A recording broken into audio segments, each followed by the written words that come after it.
Yosua pasal 3 ayat 1 sampai 5. Yosua bangun pagi-pagi, lalu ia dan semua orang Israel berangkat dari Sitim dan sampailah mereka ke Sungai Yordan. Maka bermalamlah mereka di sana sebelum menyeberang. Setelah lewat 3 hari, para pengatur pasukan menjalani seluruh perkemahan dan memberi perintah kepada bangsa itu, katanya, segera sesudah kamu melihat tahun perjanjian Tuhan Allah yang diangkut para imam yang memang suku Lewi, maka kamu harus juga berangkat dari tempatmu dan mengikutinya. Hanya antara kamu dan tahun itu harus ada jarak kira-kira 2000 hasta panjangnya. Janganlah mendekatinya. Maksudnya supaya kamu mengetahui jalan yang harus kamu tempuh, sebab jalan itu belum pernah kamu lalui dahulu. Berkatalah Yosua kepada bangsa itu, kuduskanlah dirimu, sebab besok Tuhan akan melakukan perbuatan yang ajaib di antara kamu. Sejak itu pembacaan firman Tuhan. Yang berbahagia tentu setiap kita yang mendengar firman Tuhan dan yang terus setia memelihara dalam hidup kita hari lepas hari. Dari bacaan ini termasuk nanti ayat-ayat sebelum dan sesudahnya, saya menemukan minimal 3 kunci mengalami keajaiban Tuhan. Saya ulangi kembali, 3 kunci mengalami keajaiban Tuhan. Bapak Ibu Saudara dikasihi Tuhan, setelah bangsa Israel dibebaskan dari perbudakan di Mesir selama 430 tahun, mereka pun melewati proses padang gurun selama 40 tahun. Sebelum mereka sampai ke padang gurun, bangsa Israel yang konteks saat itu baru keluar eksodus dari perbudakan di Mesir, mereka dihadapkan dengan pergumulan dan persoalan yang begitu berat. Saya sering mengatakan kepada kita, kondisi keadaan mereka yang mana baru keluar dari perbudakan di Mesir sangat terjepit, sangat terpojok, dan mereka menemukan jalan buntu. Memang ada jalan, tapi namanya jalan buntu. Kenapa jalan buntu? Karena Fir'aun dan para prajurit pasukannya berubah pikiran. Yang tadinya mereka memberikan keleluasaan kepada bangsa ini untuk pergi meninggalkan negeri mereka, mereka baru sadar, waduh, siapa nanti yang menjadi budak kita untuk mengerjakan semua ini kalau mereka tidak pergi? Maka Fir'aun pun mengerahkan seluruh pasukannya untuk kembali mengejar bangsa Israel yang sedang berada di padang gurun. Apa yang terjadi? Tentunya para pasukan yang sudah terlatih dan teruji berpengalaman dalam berperang, andalan utama dari Fir'aun dibawa untuk mengejar bangsa Israel. Kalau kita melihat filmnya, ada bebek, ada anak-anak, ada kambing, ada macam-macam dibawa. Artinya perjalanannya begitu lambat seperti keong. Tahu keong? Tapi musuh datang begitu takas, begitu cekatan. Apalagi mereka memakai kereta besi. Pasukan bangsa Israel mengalami kekhawatiran, ketakutan, karena mereka melihat debu telah mengepul di belakang. pasukan Firaun makin mendekat. Mereka dalam posisi yang sangat terjepit. Di sebelah kiri mereka ada padang gurun. Di sebelah kanan mereka ada padang gurun yang terbentang luas. Di belakang mereka ada musuh yang sudah makin mendekat.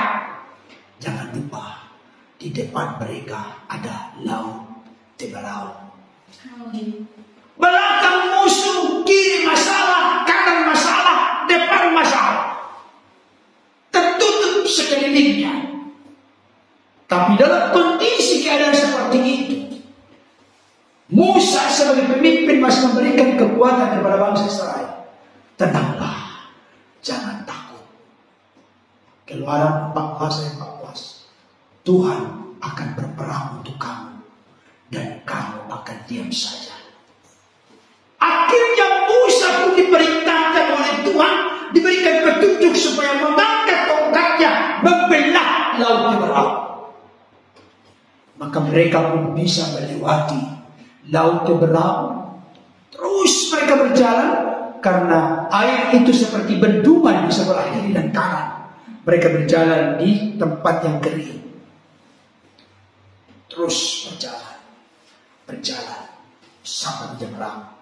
Tiba-tiba masuklah semua tentara Firaun dari belakang. Pasti tengah-tengah. Bangsa Israel sudah selesai lewat. Maka air itu pun menyatu. Semua mereka mati.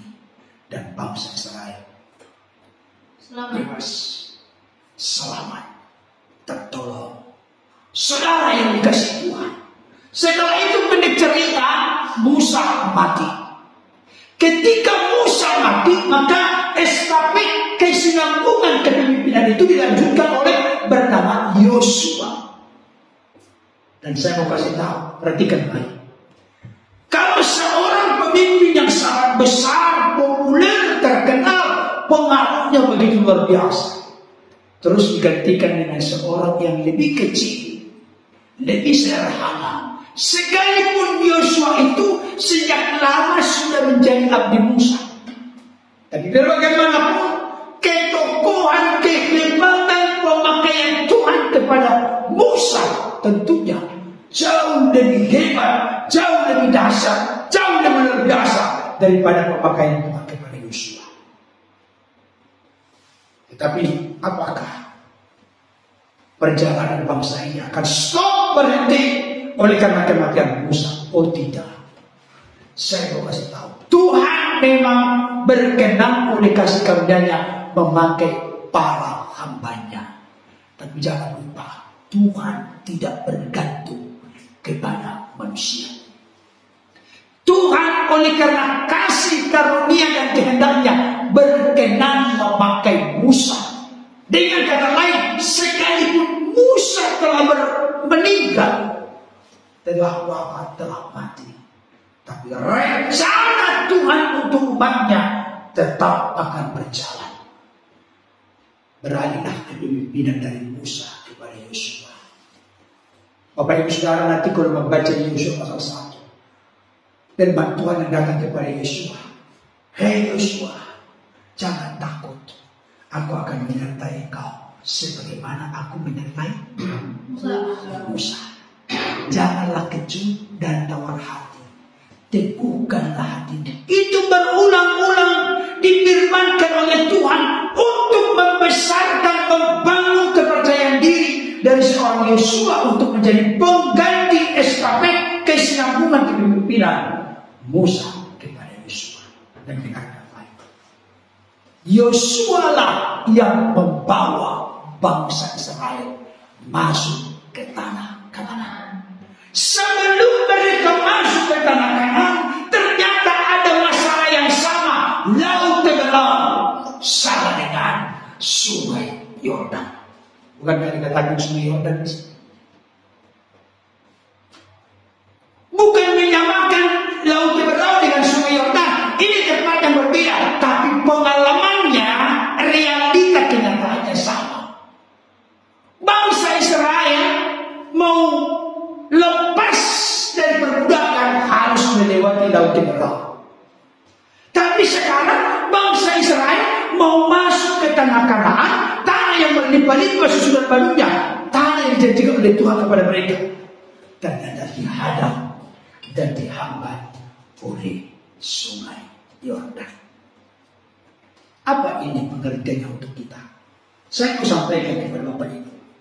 Ada banyak janji-janji Tuhan, berkat-berkat Tuhan yang disiapkan oleh Tuhan di masa depan kehidupan kita. Sama seperti bangsa ini, tanah perjanjian, tanah yang bagi persucian barunya telah disiapkan oleh Allah kepada mereka. Tetapi mereka harus melewati sungai Yordan. Saudara kasih Tuhan, ada penafsir yang mengatakan saat itu adalah sedang musim semi. Kalau musim semi biasanya air itu surut atau naik? Musim semi meluap. Sungai itu sedang meluap, artinya masalahnya besar. Ketika mereka mau masuk ke tanah Kanaan, mereka menghadapi masalah yang mustahil bisa diatasi, mustahil bisa dipecahkan. Dan saya mau kasih tahu, perhatikan baik. Tolong camkan di hati masing-masing kalimat ini. Ada banyak hal di hidup ini kita bisa lakukan memang dengan kekuatan kesehatan dari Tuhan.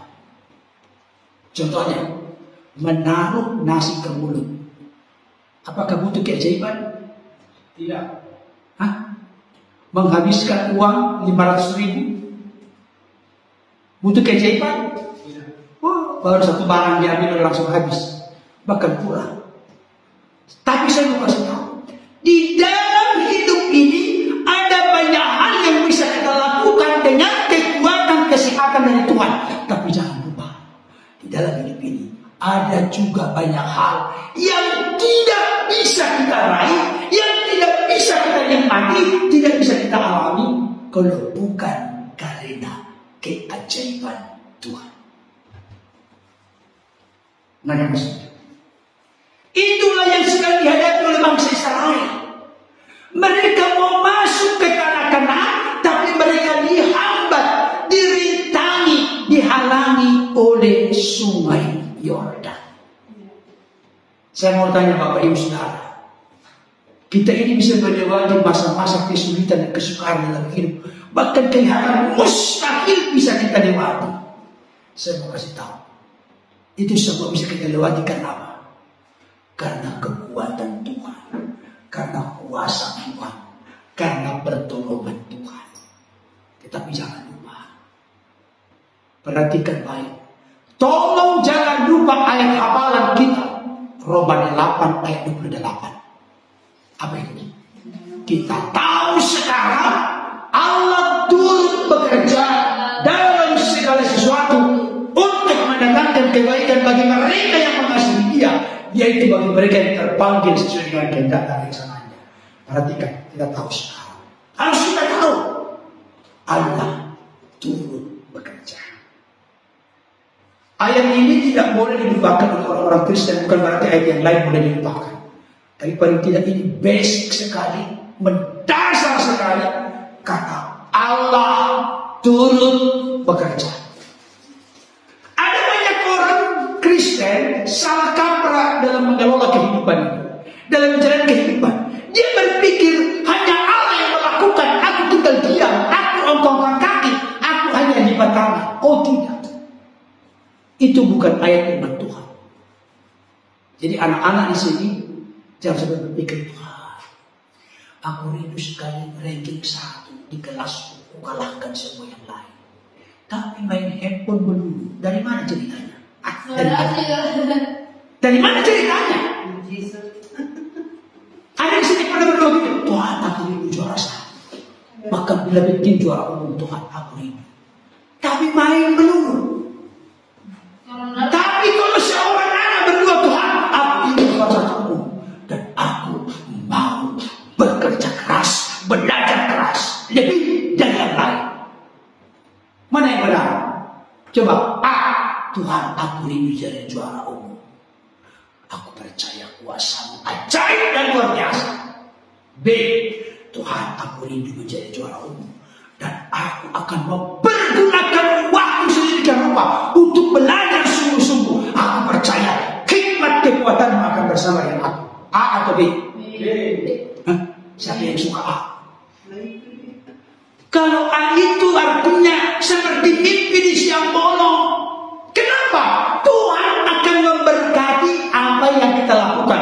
Contoh, Petrus dan kawan-kawan telah bekerja keras sepanjang malam dan tidak menangkap apa-apa. Yesus berkata, hai Petrus, bertolaklah ke tempat yang dalam, tebarkanlah jalan untuk menangkap ikan. Bertolaknya ke tempat yang dalam. Ditebarkan jalannya enggak? Akhirnya apa? Maka mereka pun menangkap sejumlah besar ikan dan jalan mereka mulai goyang. Jadi setelah dilakukan, ada usaha keras, ada pekerjaan, ada kesungguhan, ada kerajinan. Makanya disebut dulu waktu OUS, dia rajin pangkal kita rajin rajin pangkal pandai, malas pangkal bodoh. Kok sekarang jadi beda ya? Rajin pangkal kaya, rajin pangkal pandai dulu baru ngomong dulu ya. Saudara yang dikasih oleh Tuhan, saya mau kasih tahu, perhatikan baik. Coba sekarang untuk membuat firman ini mendarat di hati kita masing-masing. Bayangkan Bapak Ibu Saudara ada di posisi itu, ada di sana berkat, janji Allah, tanah Kanaan yang berlimpah susu dan madunya, tapi dihalangi oleh sungai Jordan. Ini mustahil, ini tidak mungkin, ini tidak masuk akal. Bagaimana kita bisa menerobos sungai ini? Dan ini yang mau lewat bukan berarti hanya satu orang. Udah kita berenang, bicara berenang semua. Bukan, ini mereka ini satu bangsa yang akan masuk ke tanah Kanaan. Kalau satu bangsa apa pikiran-pikiran? Satu bangsa. Apa berpikir umur 20 tahun ke atas semua atau 20 sampai 50 tahun itu? Kalau satu bangsa mau masuk ke tanah Kanaan, ada apa? Ada anak yang kecil masih digendong, ada anak yang masih dipapa, ada yang masih kecil baru belajar berjalan, ada yang kakek enggak? Ada kira-kira? Enggak ada. Nenek? Enggak ada. Enggak ada. Saudara yang dikasih oleh Tuhan. Nah, sekarang begini, saya katakan tadi, kita tahu sekarang Allah turut bekerja. Jadi bagaimana kita mengalami keajaiban? Apakah kita tinggal diam? Apakah kita menunggu nasib dan seterusnya? Kita harus melakukan bagian kita. Coba kita lihat dulu ayat yang ke-5. Kita mulai dari ayat 5. Kita baca sama-sama dulu ayat 5 kembali. 2 ya. Berkatalah Yosua kepada siapa? Bangsa itu. Bukan hanya kepada imam, bukan hanya kepada pemimpin suku, tapi kepada bangsa itu. Kalau bangsa itu berarti termasuk imam, termasuk Lewi, termasuk kepala suku, termasuk rakyat yang akan masuk ke tanah Kanaan, kepada seluruh bangsa itu. Apa dikatakan? Kuduskanlah dirimu sebab besok Tuhan akan melakukan perbuatan yang ajaib di antara kamu. Mana duluan? Tuhan melakukan perbuatan yang ajaib atau kuduskan diri? Kuduskan. Halo? Mana duluan? Mana duluan? Tuhan melakukan perbuatan ajaib. Setelah Tuhan melakukan perbuatan yang ajaib, baru kuduskan diri. Atau kuduskan diri dulu, baru Tuhan akan melakukan perbuatan yang ajaib. Enggak, maksud saya kenyataan hidup kita.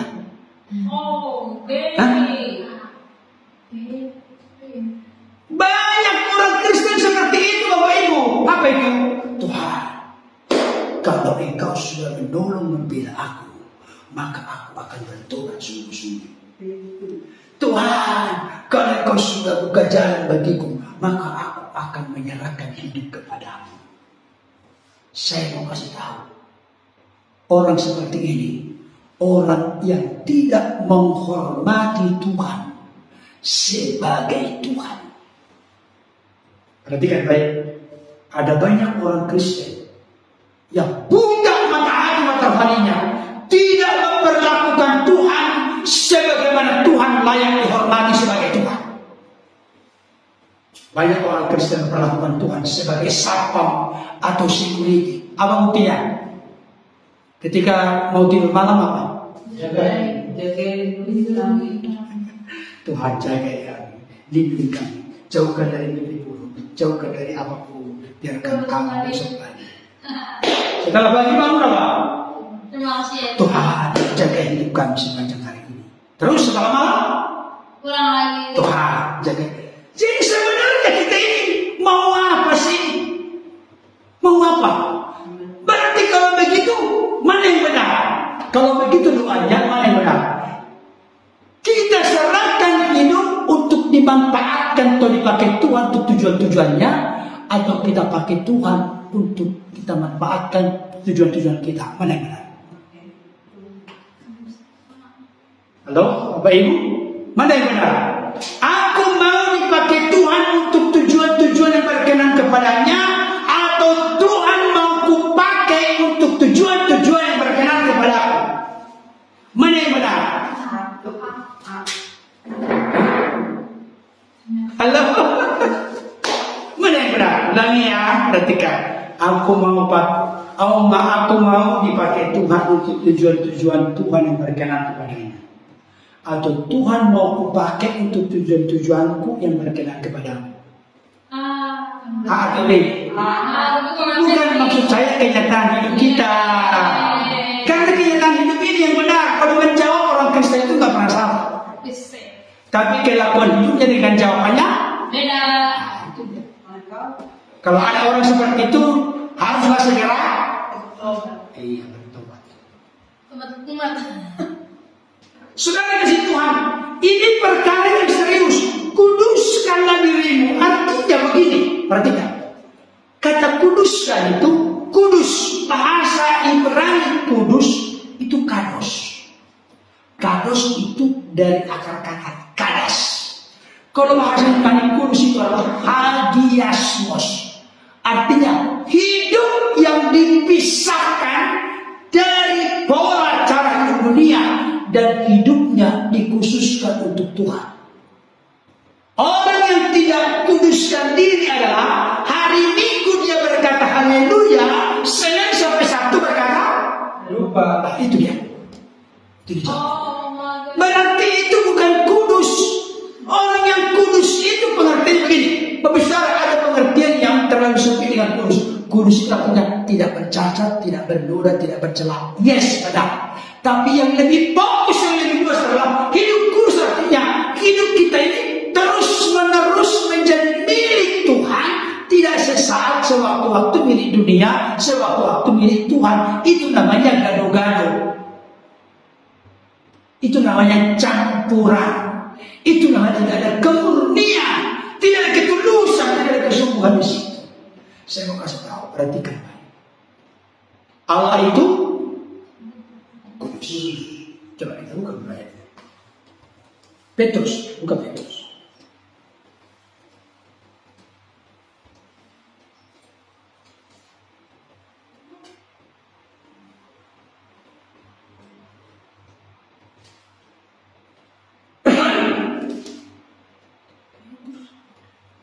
Satu Petrus 1.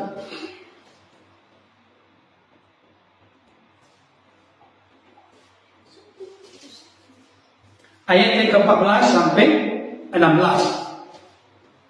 1 Petrus 1 ayat 14 sampai 16. Sudah? Sudah.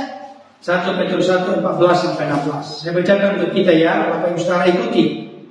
Semua terlibat membuka Alkitabnya sebagai tanda menunjukkan kesungguhan dan keseriusan belajar firman.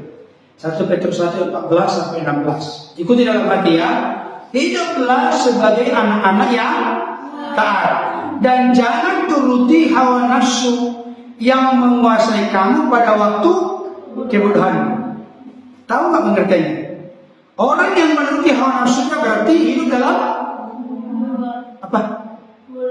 Kebodohan. Jadi di masa lalu kebodohan. Kalau orang hidup dalam hawa nafsu itu masa kebodohan. Jadi sekarang ini kalau sudah tinggalkan hawa nafsu kedagingan itu masa kecerdasan, masa berhikmat, itu maksudnya. Tapi kalau orang mengaku Kristen tapi masih hidup dalam hawa nafsu, dikuasai oleh nafsu kedagingan, berarti orang Kristen yang hidup dalam kebodohan. Dan itu sama diri. Ayat 15. Kita baca sama-sama ayat 16 dua ya. Tetapi hendaklah kamu menjadi kudus di dalam seluruh hidupmu, sama seperti Dia yang kudus yang telah memanggil kamu. Sebab ada tertulis apa? Kuduslah kamu sebab aku kudus. Kita kudus di dalam hal apa? Lihat ayatnya, dalam amal ayat 15. Dalam hal apa? Dalam seluruh hidup. Seluruh hidup itu apa? Coba kita lihat dulu keterangan yang lebih spesifik. 1 Timotius 4 ayat 12. 1 Timotius 4 ayat 12. Coba kita lihat dulu ya. 1 Timotius 4 ayat 12.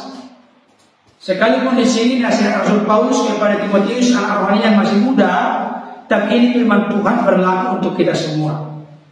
1 Timotius 4 ayat 12. Kita baca sama-sama. Jangan seorang pun menganggap engkau rendah karena engkau muda.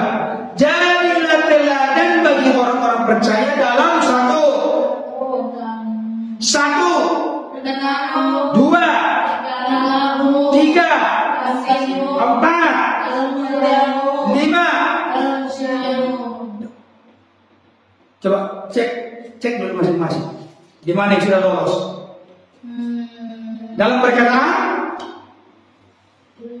Belum? Siapa yang masih suka mencaci memaki? Menghina, merendahkan? Mengucapkan kata-kata kotor? Kata-kata sia-sia?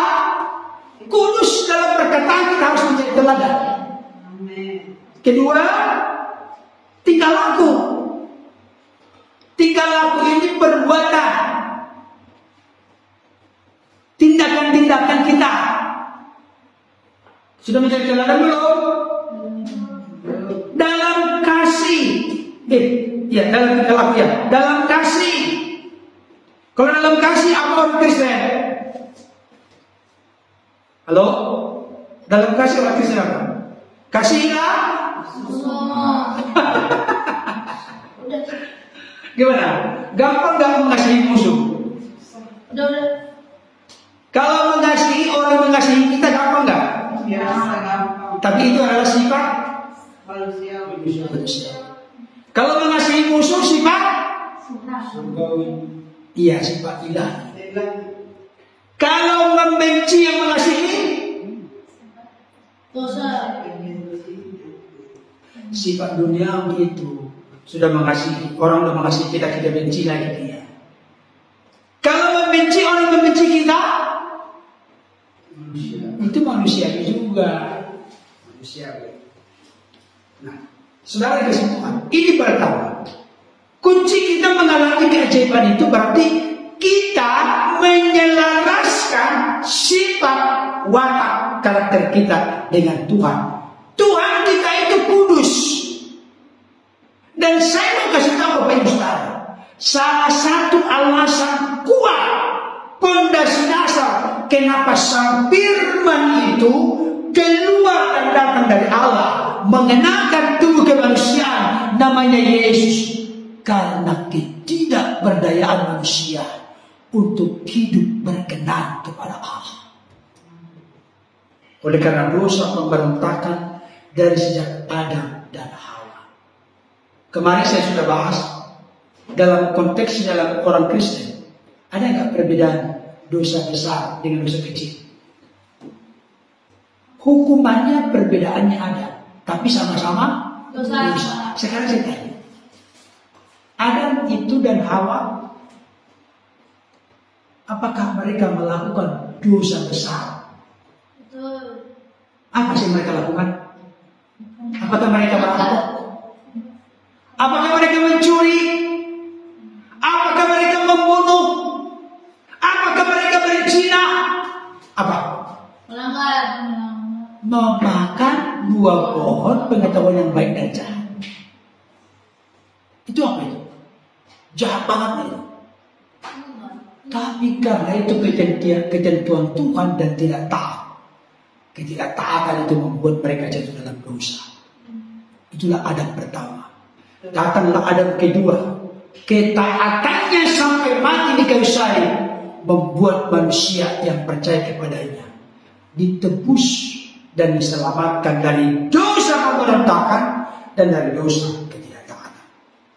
Jadi yang pertama Bapak Ibu, kalau kita ingin mengalami keajaiban Tuhan dalam hidup kita, keajaiban Tuhan yang dimaksud adalah sesuatu yang menurut pengertian kita, menurut pemahaman kita, bahkan menurut apa yang menjadi daya kita yang terbatas ini tidak bisa kita lakukan. Kita butuh keajaiban Tuhan. Ternyata salah satu syaratnya adalah kuduskanlah dirimu. Kenapa kita perlu menguduskan diri? Karena Allah kita yang kita sembah adalah kudus adanya. Bagaimana caranya kita supaya kita hidup kudus? Halo? Gimana caranya? Apa yang bisa membuat kita hidup kudus? Inilah, udah lupa. Apa yang membuat kita bisa hidup kudus? Silakan Bunga baca dulu Yohanes 17 ayat 17. Yohanes 17 ayat 17. Silakan saya akan baca yang kencang. Ayat 17. Kuduskanlah mereka dalam kebenaran, firman-Mu adalah kebenaran. Berarti untuk membangun kekudusan diri kita berarti lapar dan haus akan kebenaran.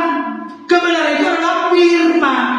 Jadi Bapak Ibu Saudara, kalau hidupnya kudus, selalu terpisah dari pola cara hidupnya ini, dan hidup kita dikhususkan hanya untuk kemuliaan Tuhan, kehormatan Tuhan, perkenanan kepada Tuhan, bahkan kepada Tuhan, itu adalah tidak bisa terlepas dari firman. Apakah hanya mengetahui firman? Itu kan tadi kan kita tahu pertama sumber dari firman. Dan orang bisa hidup kudus ketika imannya itu kokoh dan kuat. Makanya iman timbul dari pendengaran, dan pendengaran oleh firman Kristus. Tetapi jangan lupa, kita itu dikuduskan yang lebih efektif, efisien, optimal, maksimal. Coba kita buka dulu. Udah pernah dibuat ini jadi tema Natal. 1 Petrus. Mari buka dulu bersama saya. 1 Petrus 1 ayat 22. Sudah? 1 Petrus 1 ayat 22. Mari kita baca sama-sama. 2 ya. Karena kamu telah menyucikan dirimu oleh ketaatan kepada kebenaran. Sampai situ. Tolong saya buat pertanyaan, siapa yang bisa jawab? Kita ini disucikan, dikuduskan, dimurnikan, disempurnakan, diubahkan oleh karena Ketaatan kepada kebenaran. apa? Ketaatan kepada kebenaran. Saya kasih tahu, kita ini tahu firman bagus. Kita mengerti firman bagus. Apakah Bapak Ibu Saudara sudah berubah ketika tahu dan mengerti firman? Itu permulaan. Tapi bagaimana supaya kita berubah? Kita mulai mempraktekkan firman itu, menaatinya. Karena kamu telah menyucikan dirimu oleh ketaatan kepada kebenaran. Jadi melakukan kebenaran, apa tadi kebenaran? Kuduskanlah mereka dalam kebenaran, firman-Mu adalah kebenaran. Ketaatan kepada kebenaran, ketaatan kepada firman, itu membawa kekudusan bagi diri kita. Jadi hal-hal yang merupakan hawa nafsu kedagingan, keterikatan dosa itu akan semakin dipisahkan, kita tinggalkan dan tanggalkan ketika kita hidup dalam kebenaran. Contoh, habis Saudara punya cairan di rumah. Ini ada gelas di sini. Gelas ini saya isi dengan tinta hitam. Cairan itu penuh dengan air putih bersih. Siramkanlah. Apa yang terjadi ketika air yang dari cairan ini saya tumpahkan ke gelas yang ada tinta hitam? Hah?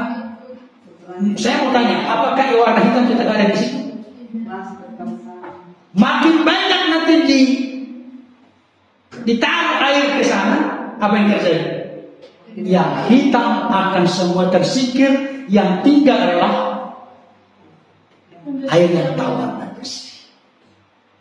Itu dia. Tapi coba, kalau satu tetes yang dibikin,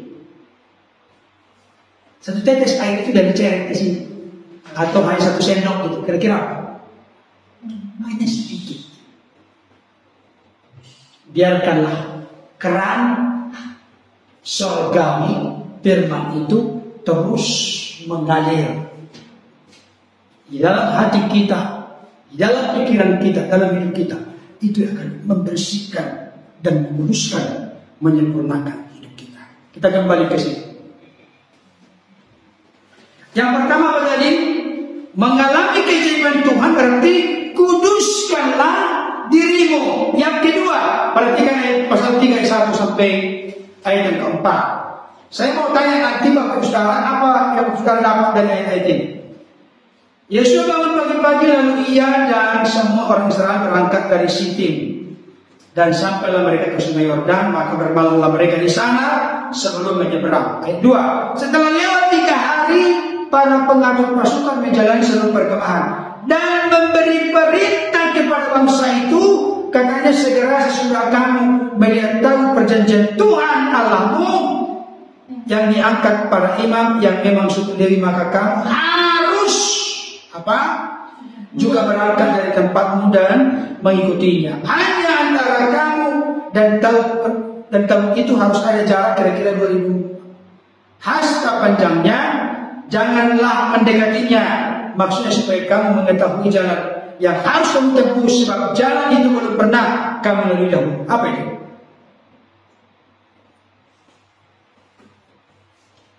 Berdiri teguh di atas petunjuk firman Tuhan. Jadi Bapak Ibu Saudara, ada banyak orang punya kerinduan, punya harapan bagaimana dia mengalami pertolongan Tuhan, mengalami keajaiban Tuhan, tapi dia membuat dirinya bertentangan, kontradiksi, berlawanan, bermusuhan dengan Tuhan, bermusuhan dengan firman Tuhan. Orang seperti itu tidak akan mengalami keajaiban Tuhan, karena berontak, karena melawan kepada firman Tuhan. Nah, yang ketiga, buka dulu Yesus 4. Yesus 4. Jangan ngantuk dulu, ayo. Jangan ngantuk dengan firman, ya. Yesus pasal 4. Apa di situ disebut? Judulnya 12 batu peringatan. Oke, saya cerita saja. Ketika mereka masuk ke Sungai Yordan, ketika nanti sudah menjadi bendungan, ternyata Yosua itu mengambil 12 batu dan dibuat itu diatur bersusun di tengah Sungai Yordan. Setelah itu Yosua juga menyuruh 12 pemimpin dari suku-suku Israel, karena ada 12 suku. Dari setiap satu suku ada pemimpin. Masing-masing 12 ini mengangkat batu dengan ukuran tertentu untuk dibawa menyeberang sampai tiba di seberang. Ketika tiba di seberang, Yosua menyuruh mereka untuk menyusun batu ini bertindih. Jadi seperti mesbah. Itu dibuat. Apa maksud dan tujuan dari Yosua menyuruh 12 orang dari setiap suku Israel untuk mengambil batu itu? Untuk menjadi bukti bagi generasi berikutnya bahwa mereka pernah mengambil batu dari tengah Sungai Yordan itu, dan mereka pernah dengan kering sungai itu berjalan melewati sungai itu. Artinya apa sih? Itu bukan hanya pajangan, Bapak Ibu. Bukan hanya pajangan. Tapi maksudnya adalah untuk mengingatkan generasi berikutnya atas perbuatan Tuhan, di mana Tuhan pernah membuat sungai Yordan kering dan bangsa ini bisa menyeberang semuanya dan mereka masuk ke tanah Kanaan. Artinya apa di situ? Kaitannya dengan keajaiban Tuhan. Saya mau kasih tahu. Sebenarnya udah berkali saya sampaikan ini, tapi seringkali kita lupa. Yang pertama tadi, kuduskan dirimu. Yang kedua, tetap setia berdiri di atas kebenaran firman Tuhan. Dan yang ketiga, mengingat segala perbuatan Tuhan di masa lalu. Saya mau kasih tahu, Bapak Ibu Saudara, yang suka melupakan perbuatan Tuhan, kebaikan Tuhan, karya Tuhan di masa lalu hidup kita, orang itu akan tetap dikuasai oleh kekhawatiran, ketakutan menjalani kehidupan ke depan. Tapi kalau dia ingat, oh Tuhan, anak-anak juga bisa. Anak-anak di sini di masa lalu ada nggak pernah mengalami pertolongan Tuhan di masa lalu? Anak-anak biasanya banyakkan kalau anak-anak itu kan menghadapi ujian. Di masa lalu Tuhan tolong saya. Saya pernah punya pengalaman begitu dulu. Waktu kuliah juga pernah. Waktu SMP, SMA juga pernah. Saya sudah siapkan sampai malam-malam saya belajar. Tuhan tolong besok ujian. Tapi saking takutnya, ada yang pernah ngalamin gitu. Saking takutnya, saking nervesnya, saking cemasnya, saya itu jadi apa? Waduh, jadi puncak pasti. Kenapa puncak pasti? Saking cemas, saking takutnya, jadi lupa semua yang saya pelajari. Ada pernah begitu? Akhirnya jadi panik. Tapi orang yang suka mengingat kebaikan Tuhan, perbuatan Tuhan di masa lalu, dia akan mengambil kesimpulan, Tuhan, aku tidak perlu takut, khawatir, cemas, bimbang menjalani ke depan. Karena apa? Karena di masa lalu aku sudah pernah mengalami keajaiban, pertolonganmu, perlindunganmu, kekuatan. Makanya tadi malam, bila topang keras melanda hidupmu, bila putus asa dan letih lesu, berkat Tuhan satu-satu hitunglah, kau niscaya kagum oleh kasih-Nya. Tahu artinya? Bila topan keras melanda hidupmu, bila putus asa dan letih lesu, berkat Tuhan satu-satu hitunglah.